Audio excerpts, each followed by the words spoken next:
Cindy James, a 44-year-old nurse, was found lying in the yard of an abandoned house in June 1989. Her hands and feet had been tied behind her back, and a black nylon stocking was tied tightly around her neck. According to an autopsy, she had died from a drug overdose. Morphine and other drugs were found in her system.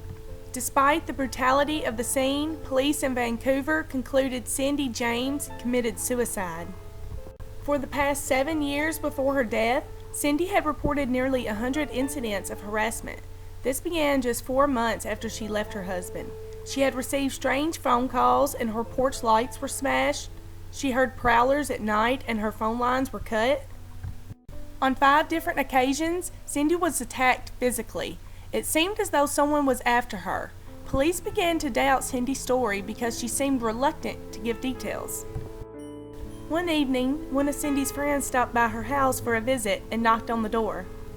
When there was no answer, the friend went around the house and discovered Cindy on the ground with a nylon stocking tied tightly around her neck.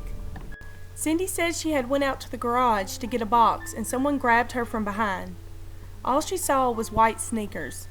Soon, Cindy moved to a new house, changed her last name, and painted her car. She then hired a private investigator. One night, the investigator heard strange sounds coming over a two-way radio he had given Cindy. He went straight to Cindy's house and knocked on the door. When there was no answer, he peered through the window and found Cindy lying on the floor. She had a paring knife through her hand. Cindy was taken to the hospital where she recalled being attacked and a needle going into her arm. Cindy claimed sometimes her attacker was with 1 or 2 other people, sometimes 3 people. Police never found a suspect. The threatening phone calls Cindy often received were too short to trace. Then, Cindy was found lying in a ditch 6 miles from her house. She was dazed and wearing a man's work boot and glove, suffering from hypothermia. Cuts and bruises covered Cindy's body, and again she had a nylon stocking tied tightly around her neck. Cindy had no memory of what happened. Cindy's friends sometimes spent the night at Cindy's request, and on one occasion they heard noises and awoke to a fire in the basement. The phone was also dead. When Cindy's friend Tom left the house to alert the neighbors, he saw a man at the curb. Tom asked the man to call 911, but instead the man turned and ran down the street.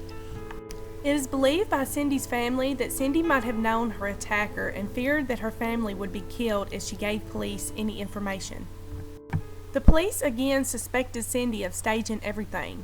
They found no dust or fingerprints disturbed on the outside of the windowsill leading into the basement. The fire was set inside the home, they said. Eventually, Cindy's doctor committed her to a psych ward because she was believed to be suicidal. The fact that no one believed Cindy drove her crazy. She was always doubted by police.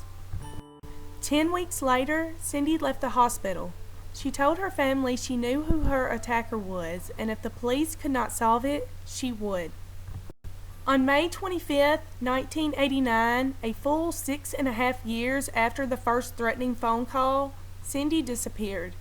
That day, her car was found in a neighborhood parking lot.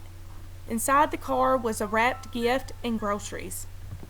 There was blood on the driver's side door, and items from Cindy's wallet were under the car. 2 weeks later, her body was found at the abandoned house. It looked like Cindy James had been murdered, yet police concluded Cindy committed suicide.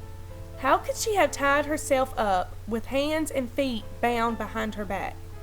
The coroner ruled that Cindy's death was not a suicide, an accident, or a murder. They determined that she died of an unknown event. Is someone getting away with murder? What was the real cause of Cindy's death?